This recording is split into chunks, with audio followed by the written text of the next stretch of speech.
النهارده ان شاء الله معاكم في فيديو جديد وحاجات جديده جدا.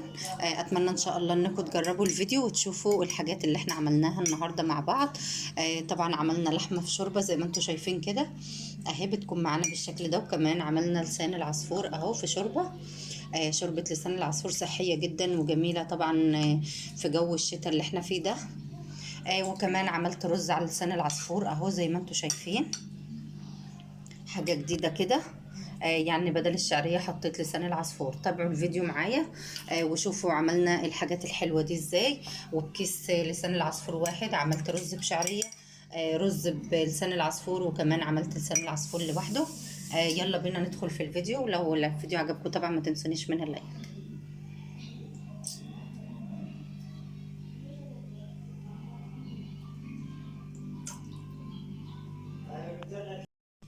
ده شكل اللحمة بتاعتي اهي بعد ما قطعتها، خرجت الشوية دول منها بس اهم زي ما انتوا شايفين كده. وانا خلاص خرجت منها الدهنه دي، هخليها برضو مش هرميها، هخليها اعمل بها اي حاجه تانية مش هتترمي، يعني معناش حاجه بتترمي.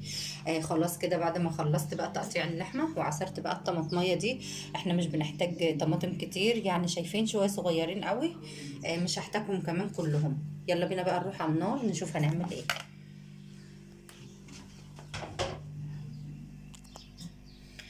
زي ما قلت لكم انا خليت حته دهنه كده صغيره هشوح فيها اللحمه اهي زي ما انتوا شايفين.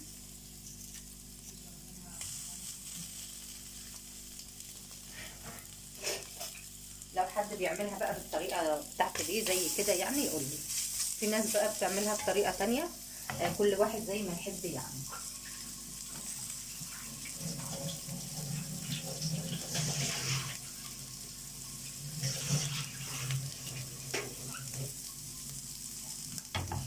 هبدا اسيح كده حته الدهنه دي قبل ما اشوح اللحمه خالص وقبل ما اعمل اي حاجه. بدات تسيح معانا، هنزل كده بالمسكه والحبهان اهو.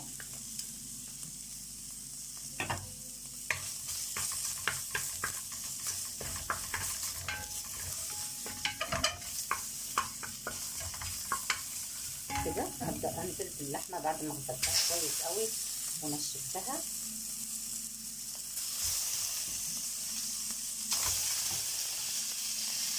يعني الكيلو مفيهوش حاجه خالص، بس هنعمل ايه يعني، الحمد لله على كل حاجه.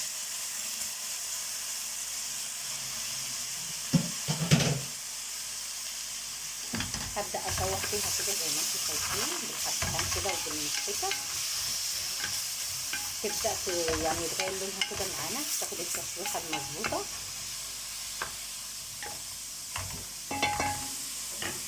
هنزل بالبصل والبطاطس والجزر ورق اللوري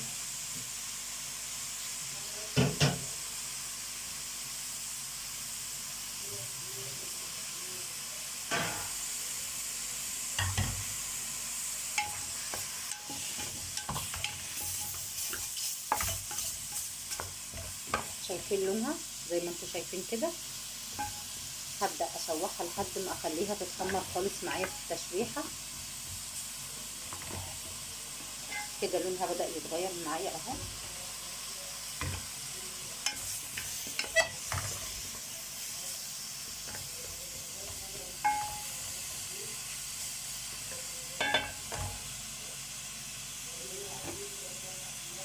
كل ما تصبري عليها بقى في التشويح كده وكل ما تستني عليها شويه كل ما تديكي النتيجه احسن ان شاء الله.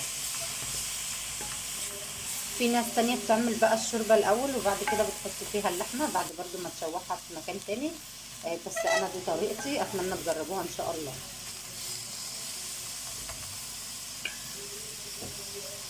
بعد كده طبعا زي ما قلت لكم معايا فلفل ومعايا بهارات لحمه هنزل بيها اهي.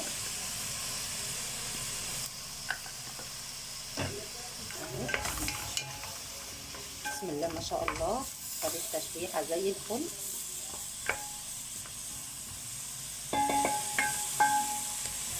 اول لما تاخد اللون معايا يعني لونها كده يبدا يحمر معايا، هنزل بقى بشويه الطماطم دول اهم مش كتير، شويه صغيرين، ممكن نحتاجهمش كمان كلهم، حبه صغيرين منهم قوي علشان احنا عايزين لونها يبقى فاتح كده وجميل.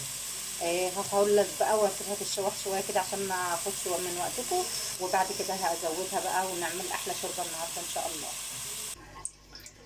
بعد ما غسلت الرز بقى ونقعته كده في شويه ملح، هبدا اجيب كده كيس لسان العصفور. جربوه كده مع الرز بيبقى طعم جدا بصراحه. بسم الله.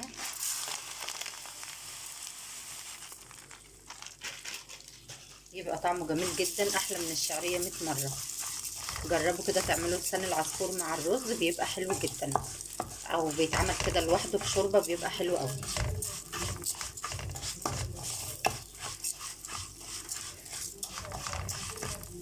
هو طبعا ما بياخدش وقت خالص على النار.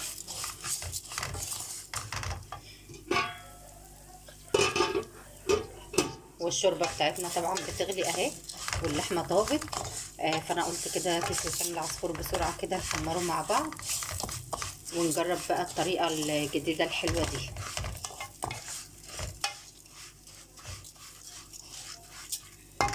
بنحاول كده نجدد ونغير في الاكل، يعني بنعمل الجديد دايما، مش كل حاجه طبعا رز وشعريه او شعريه او رز مع سمك. انا عملت قبل كده فيديو الشعريه مع السمك، والناس بصراحه انبسطوا بيه جدا وقالوا برضو تغيير وكده. النهارده بقى هغير خالص وهنعمل لسان العصفور مع الرز بيبقى حلو جدا. يعني بدل ما نحط او نضيف شعريه هنضيف لسان العصفور. تابعوا معايا الفيديو للاخر وان شاء الله النتيجه تعجبكم. طبعا زي ما انتم شايفين انا عملت لسان العصفور، حمرته خالص اهو، بس قسمته على نصين زي ما انتم شايفين كده. خدت شويه هنا للرز وشويه تانيين هزودهم بقى شوربه.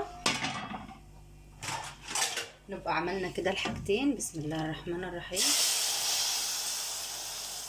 نبقى عملنا شوربه لسان العصفور، وكمان عملنا رز بلسان العصفور، يعني حاجه جميله جدا. الاكل بتاعنا بعد ما خلصنا كل الاكل بتاعنا كانت النتيجه اهي. شايفين الرز بتاعنا اهو عليه لسان العصفور وريحته جميله جدا، حلو قوي. اتمنى تجربوه ان شاء الله. يعني بدل الشعريه كده نحط شويه لسان العصفور. طبعا اللحمه بتاعتنا استوت جدا اهي، ولما توطي على اللحمه بتطيب بسرعه جدا. يعني مش شرط انك تعلي عليها النار، لما توطي النار هي بتطيب كده لوحدها وبتبقى جميله جدا. عملنا لسان العصفور، بقيه الكيس طبعا عملناه كده في شوربه